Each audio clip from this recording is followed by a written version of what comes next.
On va plonger dans l'histoire d'un couple mythique du cinéma français, celui qu'il a formé pendant plus de 30 ans avec Simone Signoret, une histoire d'amour de dingue. Et qui de mieux pour nous la raconter que Benjamin Castaldi? Bonsoir. Bonsoir, c'est vrai que vous êtes bien placé quand même. Pas mal. Pourquoi est-ce que vous êtes bien placé? Je suis un peu son petit-fils à Simone Signoret et par voie adoptive, le petit-fils de Montand aussi. Vous les appeliez comment? Alors, ma grand-mère c'était Mémé et Montand c'était Montand. Elle acceptait Mémé? Non seulement elle acceptait, mais elle préférait Mémé à Mamie parce que vous savez, elle a une petite coquetterie avec l'âge, ma grand-mère. Parce que Mémé, c'est pas mieux que Mamie. Oui, mais ma grand-mère a toujours un peu devancé l'appel. Elle a toujours accéléré les choses. Elle était vieille avant l'âge. Mais oui, c'est un geste qu'elle a fait, je pense, après l'affaire Marilyn. Oui, on va y revenir. On va y revenir, mais donc pour elle, l'âge, non seulement n'était pas un problème, mais c'était un allié. Et d'ailleurs, toute la dernière partie de sa carrière repose sur cette volonté d'affirmer son âge et même de le devancer, parce que... La vie devant soi, par exemple? La vie devant soi, là, c'est le summum. C'est ce que ça m'évoque. Là, c'est l'image, pour moi, c'est l'image la plus difficile pour moi de ma grand-mère, parce que non seulement elle a devancé, mais elle a bien exagéré sur la bouffe et tout le reste. Donc, c'est un film compliqué pour moi à voir visuellement. Oui. Mais donc, avec Mémé, elle voulait paraître plus vieille, alors, que ce qu'elle était. Non, mais c'était une coquetterie, je ne peux pas vous dire mieux. Voilà, c'était une façon pour elle de se faire appeler Mémé. Alors, je vais quand même présenter votre livre, accessoirement, parce que c'est vrai qu'on a envie d'en savoir plus sur cette vie. Je vous ai tant aimé, c'est un joli titre. Ah oui, c'est un... Vous les avez aimés comme on aime des grands-parents pas tout à fait normaux? Je les ai aimés passionnément, je les ai aimés constructivement. Je les ai aimés certainement plus une fois qu'ils étaient plus là que quand ils étaient là. Qu'est-ce que vous entendez par constructivement? Parce qu'ils m'ont construit dans ma façon d'être et de voir la vie.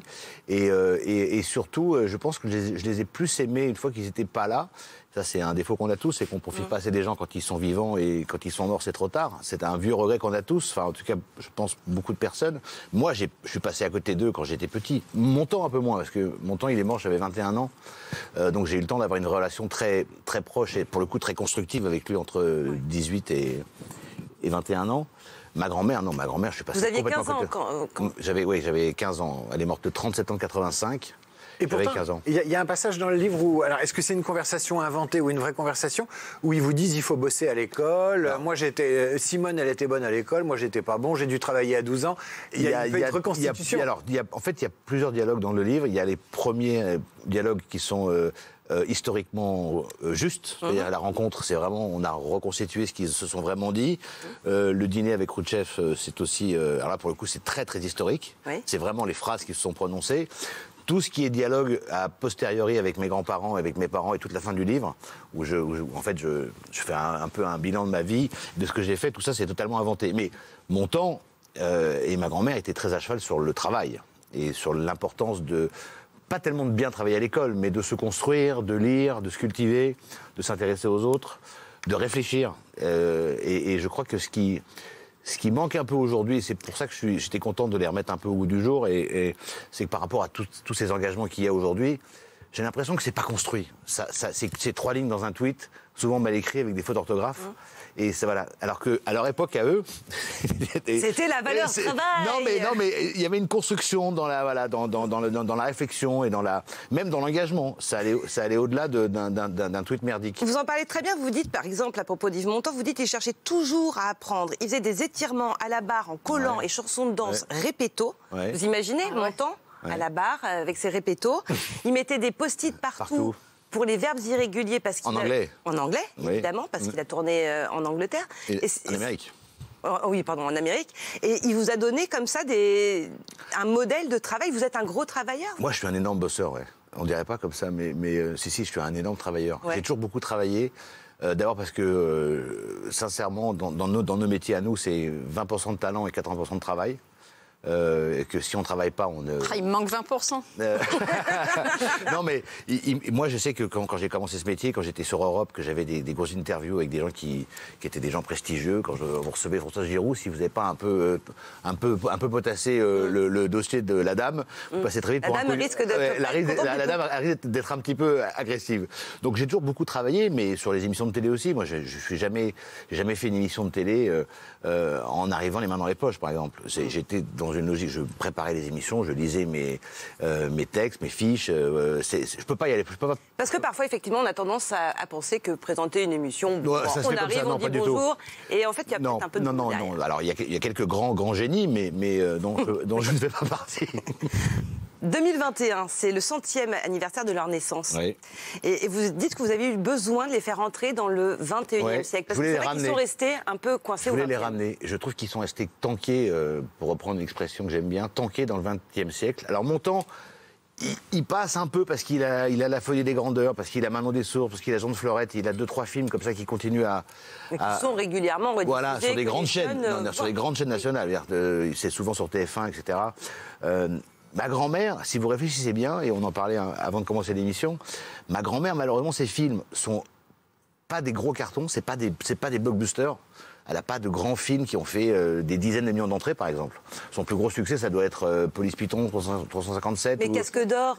Alors, Casque d'Or, c'est un four à la sortie. C'est un flop total. Mais quand on dit Simone Signoret aujourd'hui, un des premiers films qui c'est Casque d'Or. Mais pas que, c'est le chat. Il y a des dés d'envers, il y a Les Granges Brûlées. Oui, mais c'est pas des gros succès. Oui, mais votre grand-mère, c'est un monstre sacré. Et je trouve que vous dites, quand vous dites elle est restée tankée au XXe siècle, un peu comme Hibernatus qui est congelé, comme ça, je vous trouve hyper sévère. Non, mais je suis juste... Quel âge vous avez ? J'ai 41 ans. 41 ans. Vous êtes un vrai menteur. Non, mais je vais vous dire, j'ai fait des tests parce que je trouve que je suis au contact souvent de gens plus jeunes que moi, beaucoup plus jeunes. Les gens qui ont plus de 35-40 ans, qui ont moins de 35-40 ans, je vous jure que c'est vrai.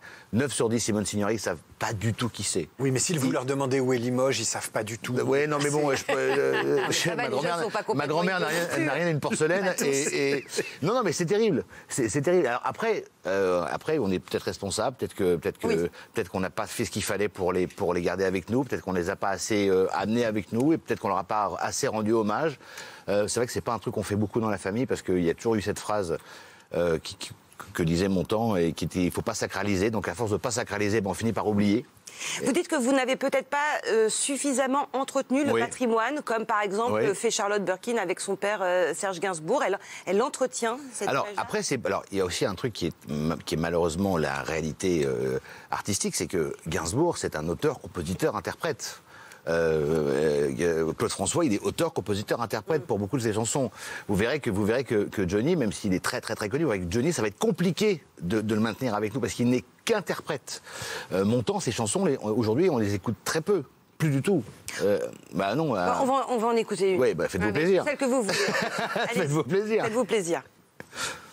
Quand nous chanterons le temps des cerises et guerre rossignol et merle moqueur seront tous en fête. C'est là le met la pêche. Non, pas forcément, mais on imagine, c'est la voix d'un.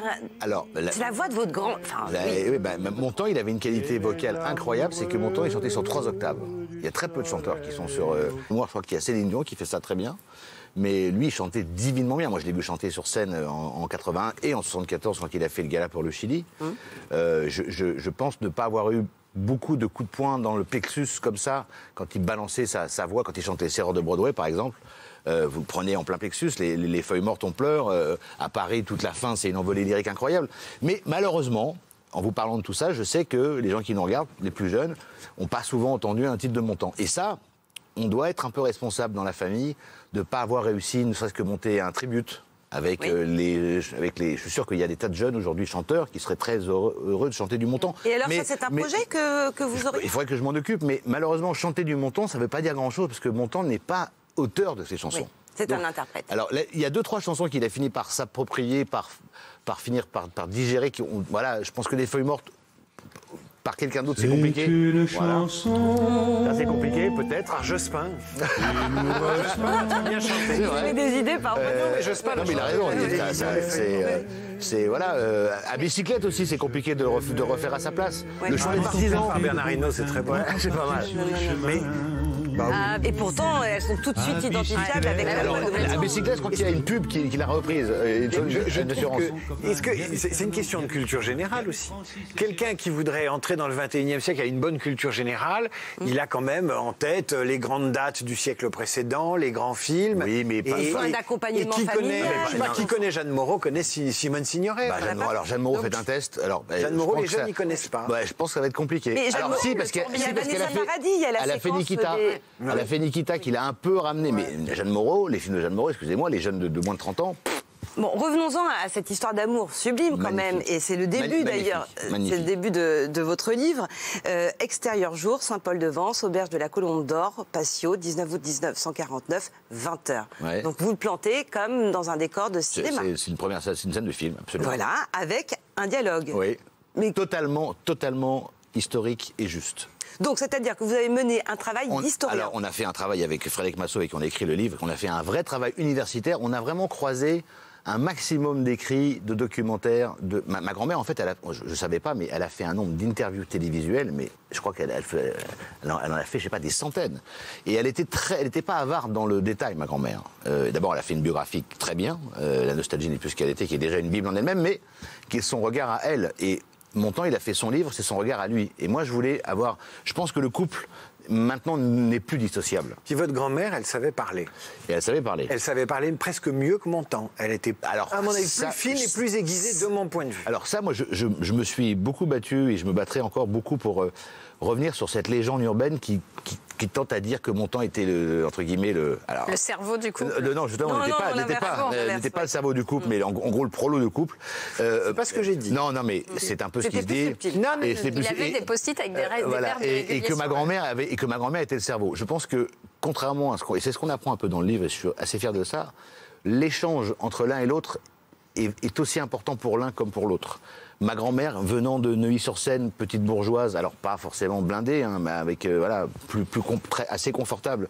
Je pense que l'intérêt de ma grand-mère pour l'histoire de son mec et de son mari, fils d'immigrés italiens ayant fui le fascisme, ayant travaillé à l'usine, ayant travaillé dans le salon de coiffure, donc cette proximité avec le peuple et avec cette condition humaine qu'elle aimait tant, ça l'a certainement tout autant nourri que ce que Montand a pu avoir avec ma grand-mère, qui avait un regard assez aiguisé et assez arrêté parfois et même un peu borné parfois sur certains sujets. Quand ils se rencontrent, ce sont déjà des stars. Alors, ils ont déjà ma grand-mère a déjà fait Casque d'Or, mais Casque d'Or n'est pas à l'époque n'est pas du tout un succès, même si ça a été récompensé à Cannes. C'est devenu un succès plus tard, un an après ils l'ont ressorti. Mais ma grand-mère, elle est dans l'ascension de sa carrière où elle joue beaucoup de rôles. Je vais me mettre des guillemets, c'est ce qu'elle disait elle, beaucoup de rôles de salope. Elle le disait comme ça. Elle disait comme ça. Bah oui, si vous prenez Macadam, tout Les ça. Diaboliques, il me semble. Les Diaboliques, Manège, qui est un de ses plus beaux films, qui est un film incroyable. Donc, ils sont dans une ascension tous les deux qui est incroyable, et cette ascension va se terminer entre guillemets, en tout cas leur ascension amoureuse. Oui. Va se terminer à Hollywood. Avec l'épisode de Marilyn Monroe, le tournage du Milliardaire. Et c'est ce point-là qui m'a intéressé. En plus, du coup, on en a fait une pièce avec Eric Emmanuel Schmitt. Alors justement, de cet épisode-là. On l'a reçu, Eric Emmanuel Schmitt. Écoutez. Je crois que Benjamin a craché le morceau. Oui, il y a même un casting. On parlerait de Sophie Marceau et Scarlett Johansson. On parlerait de ça, oui. Et on aurait tort d'en parler? On essaye de gratter des infos. C'est ce qu'on dit dans Paris. C'est ce que j'ai entendu dans mon téléphone. Et ce serait pour quand, ça? On ne sait pas encore. Ça serait pour janvier. Janvier prochain. Il est malin, Eric Emmanuel Schmitt. Bon, alors, le casting, c'est un souhait. C'est un souhait qu'on a... Enfin, en tout cas, on a eu des idées. Pour l'instant, rien n'est fait, rien n'est signé. Vous les avez approchés? Elles ont été approchées, absolument. Elle est sympa, Scarlett Johansson. Je ne l'ai pas encore rencontrée. C'est compliqué d'aller la voir à Los Angeles avec le merdier et le Covid. Oui. Mais ce serait une affiche incroyable. Alors ça peut paraître paradoxal, peut-être Marceau pour ma grand-mère, mais non, pas du tout. Elle a des yeux qui font pas du tout. Elle a exactement ce qu'il faut pour... Parce que à cette époque-là, elle a 40 ans, ma grand-mère. Oui, très belle. Et Marilyn a 37 ans, elle est un peu plus jeune. Mais c'est surtout que Eric a fait une pièce incroyable, en fait, cet affrontement de femmes j'ai envie de dire de bonnes femmes pour parler comme ma grand-mère, de femmes incroyables. Elles s'entendaient bien. Mais elles ont passé 4 mois cul et chemise. On va raconter, il faut replanter le décor. Je vais vous raconter. Nous sommes en 1960. Ma grand-mère, qui était une femme amoureuse et transie, accompagne son mari parce qu'il va tourner dans un film. Le milliardaire. Le milliardaire. Let's Make Love dans le texte. Et ce qui est absolument passionnant, c'est que la rencontre Miller, Signoret, Monroe et Montand se fait 4 ans auparavant. À New York, parce que mon grand-père, il faut le rappeler, a eu une carrière absolument gigantesque à l'étranger, à Broadway en tant que chanteur. Et c'est Marilyn qui va le voir chanter à New York, à l'ABC, et qui tombe raide dingue du personnage sur scène. Parce que Montand, il avait un charisme, c'était un chat. Bon, c'est un félin. Et elle retourne le voir à New York avec son mari, et là, il y a ma grand-mère, et ils vont dîner ensemble dans leur penthouse de Manhattan. Et quand elle le voit Montand, elle a comme projet ce film et elle va faire changer le casting. Je crois qu'elle vire Dean Martin notamment, qui doit faire le rôle de Montand. Elle dit je le veux lui, je veux Yves Montand. Donc elle avait complètement focus, comme on dit en américain, elle avait complètement craqué pour Montand, mais dans le secret. Donc je pense qu'elle ne voulait que lui et elle le voulait entièrement. Et en fait, quand ils arrivent ensemble, et c'est l'objet de la pièce, Marilyn va tomber non seulement amoureuse de Montand, mais amoureuse du couple. Elle est fascinée par parce que à l'époque ils ont tout. Hein. Ma grand-mère, elle va être nominée aux Oscars, elle va avoir l'Oscar. Ouais. Elle a jamais eu pour les chemins de la Haute-Ville. Les chemins de la Haute-Ville. Montand a triomphé à Broadway. Il est appelé à l'époque par la Paramount, je crois, où il signe un contrat d'$1 million. C'est gigantesque. C'est le Frenchie qui a réussi. Donc tout va pour le mieux dans le meilleur des mondes. C'est-à-dire que ma grand-mère, elle est au firmament de tout. Et Marilyn, ce qui la fascine, c'est leur bonheur, en fait. Exactement. C'est la relation Exactement. forte, la relation entre eux qui est incroyable. Alors là, la stabilité, tout va bien. Elle est malheureuse, Marilyn. Oui. Elle est extrêmement malheureuse, mais elle est extrêmement intelligente, contrairement à la légende urbaine aussi, on a fait d'elle une nana écervelée, pas du tout. Parce que pour le coup, avec Eric, on a aussi travaillé sur le personnage. Et ce qui est fou, c'est elle va vouloir s'accaparer leur vie. Et c'est tout l'objet de la pièce. Donc c'est un thriller amoureux. Ouais. Alors là, on est dans la fiction. On a été loin. Vous êtes fait plaisir aussi. On s'est fait plaisir, mais surtout Eric et Emmanuel avec moi. Mais la dernière scène qui est totalement fictionnée, c'est leur rencontre après le drame, où là, ils vont se régler leur compte à l'une et à l'autre. Et je pense que règlement de compte je pense que ça va faire écho pour beaucoup de couples, pas pour autant célèbres, mais cette rencontre de la femme cocu en face de celle qui a piqué son mari, c'est historique. J'ai lu quelque part que ce qui est génial chez Signoret, c'est que au lieu de strictement reprocher à Montand, mais là je parle sous votre contrôle, de l'avoir fait cocu vulgairement, elle lui reproche aussi d'avoir utiliser un peu la faiblesse de Marilyn. Et il y a une espèce de solidarité féminine entre les deux. Alors, il y a des gens qui observent... Je vais vous dire, il y a une scène dans la pièce qui est l'idée de... Ça s'appellera Bungalow 21. Ça s'appellera de cette chambre qui était la chambre de Marilyn. Voilà. Et eux, ils avaient le Bungalow 20. Et vous y êtes allé d'ailleurs. Oui, par hasard. Je ne sais pas si on a le temps de vous raconter, mais... Enfin, il y a plein de choses à raconter. Bref. Et pourquoi je vous disais ça? Parce qu'en fait, je pense... Sur Signoret, grand cœur. Je pense que ma grand-mère, c'est une posture. C'est parce que c'était, honnêtement, je pense que pour la femme qu'elle était... Elle était blessée. Elle pouvait pas d'abord, perdre la face. D'abord, elle était extrêmement blessée et exactement, elle voulait pas perdre la face. Et effectivement, c'est facile, entre guillemets, de ne pas perdre la face quand votre concurrente, c'est Marilyn Monroe. Et elle a lu cette phrase magnifique, elle dit, vous connaissez beaucoup d'hommes qui n'auraient pas trompé avec Marilyn. Bon, so what? En fait, là, c'est la même chose que Madame Michedu. Hein. Vous êtes oui, trompé. Mais en même temps, elle savait que Marilyn était malheureuse et instable. Oui, mais bon, la dévotion de ma grand-mère n'allait pas jusque-là. Oui, c'est des plaisirs, la pauvre petite. Vous allez plus loin, vous dites, ça a été un tournant. Ils ont fini par s'expliquer à Auteuil, donc vos grands-parents. Simone, c'est devenu la grande personne et Montand, c'est l'adolescent. Oui, c'est vrai, parce que ma grand-mère a... Et c'est là où elle a bifurqué sur ce côté plus vieux dont vous parliez. D'abord, elle a tiré le rideau sexuel. De sa féminité. Voilà, féminité, c'est appelé ça comme vous voulez. Ah oui, ça, rideau à 40 ans. Chambre à part, et on ne lui connaît pas d'autres aventures, ma grand-mère. Vous pouvez chercher partout, mais j'ai cherché, voir s'il y avait rien. C'est-à-dire que c'est une autre femme.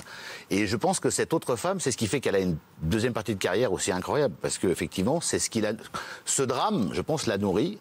Et il lui a donné, je pense, les plus beaux rôles de sa vie, parce que sans ça, elle aurait peut-être essayé de prolonger un petit peu le côté sex symbole qu'elle pouvait avoir. Parce que, encore une fois, quand elle fait La Veuve Cloutaire, elle a 55 ans. Hein. C'est-à-dire qu'elle a l'âge de Sophie Marceau.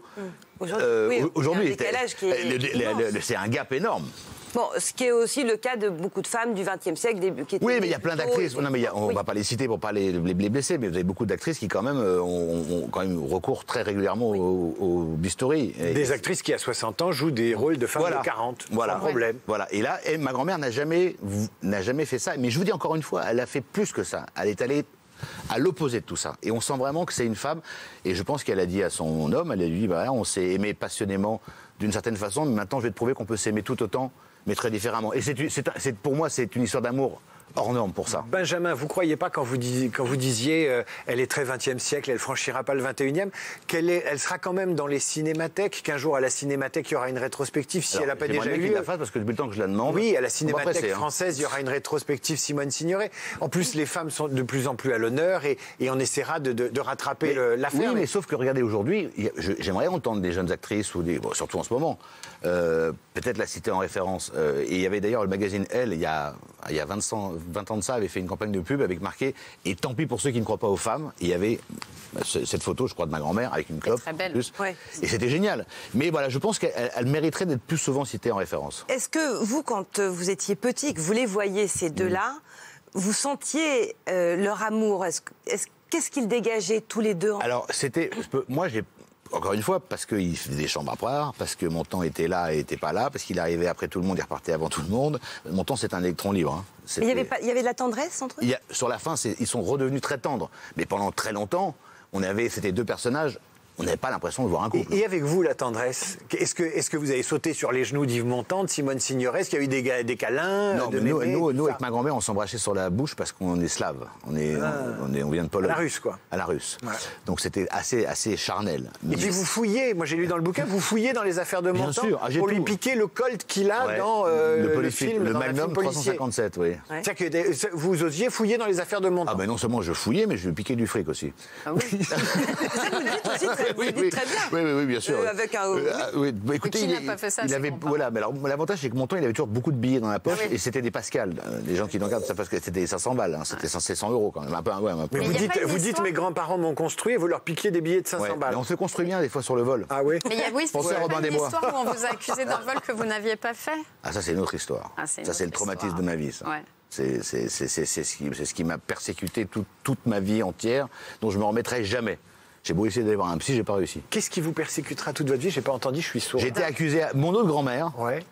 J'ai été accusé à tort d'avoir... Évidemment, comme j'avais la réputation d'être un peu klepto dans la famille, ouais. Quand il y a eu un vol chez mon autre grand-mère, paternelle, le coupable était tout trouvé, c'était moi. Puisque je piquais partout. Bon, ce qui semble logique. Ouais, c'était logique, mais sauf que cette fois-ci, je n'avais pas volé cet argent. Et c'était pas d'ailleurs pas un billet de 500 balles, c'était un billet de 50 balles, 50 francs. Mais tout était contre moi. Voilà, j'étais le coupable idéal. Donc ça a pris des proportions énormes. Je n'ai plus vu ma grand-mère pendant 3 ans.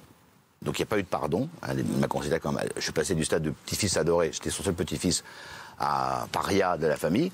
Et quand je la revois 3 ans après, que j'ouvre la porte, je la vois avec les cheveux de travers, donc je comprends qu'elle a une perruque. Elle est donc atteinte d'un cancer foudroyant et elle va mourir 3 semaines après. Tout ça parce qu'on m'a accusé à tort d'avoir piqué 50 balles, dont on a su après que c'était quelqu'un d'autre qui les avait volés. Donc ça reste pour moi un traumatisme absolu, notamment dans ma relation avec la vérité et dans le fait de pouvoir dire des choses. Mais on est bien chez Freud ici, c'est bien. Oui, je vous en prie, allongez-vous.